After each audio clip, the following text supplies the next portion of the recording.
Hello, this is Reverend Don Lewis coming to you from beautiful Florida. And today our question comes to us from Zoe Witchy Poo.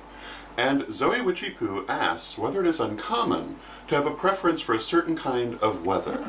And she goes on to say that she personally prefers fall as her favorite season, and she feels more spiritually connected on a rainy day.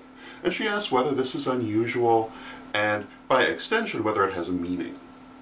The answer to this is, it certainly is not unusual to have a preference for a certain time of year or a certain kind of weather. I think most people do. And it certainly can be any of the seasons or any kind of weather, depending on the person, and it doesn't necessarily mean anything about them in most cases. I will say, however, that a lot of magical people that I know do tend to prefer the rainier weather, and particularly electric storms. A lot of people who are magically sensitive, who are psychically sensitive, get a great energetic charge out of an electrical storm, and the reason is that electrical storms do release tremendous amounts of energy, and if you're attuned to that energy, it's going to give you a great energetic boost. So you'll often find in the magical community a preference for that kind of stereotypical rainy, stormy weather, because it actually does have an energetic effect on us. Now, certainly not everyone who is into magic or paganism prefers that kind of weather, but it's not uncommon.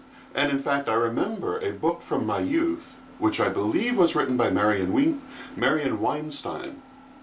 And in this book, there was a list of 40 things to the effect of, you might be a witch if, and one of them was, if you like thunderstorms. Now, I certainly don't really believe in the idea of lists of things that mean that you might be a witch.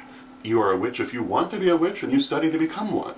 But I will have to agree with her that a large number of people I know in the magical world do prefer rainy, thundery type of weather, because they do feel that energetic push from it.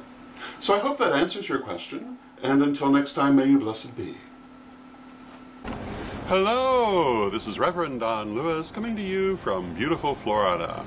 And the Pagans Tonight Network is about to celebrate its 1000th episode on September 5th. That's Wednesday, September 5th at 8 p.m. Central, 9 p.m. Eastern at paganstonight.com. So join us and celebrate your favorite Pagans Tonight Network show.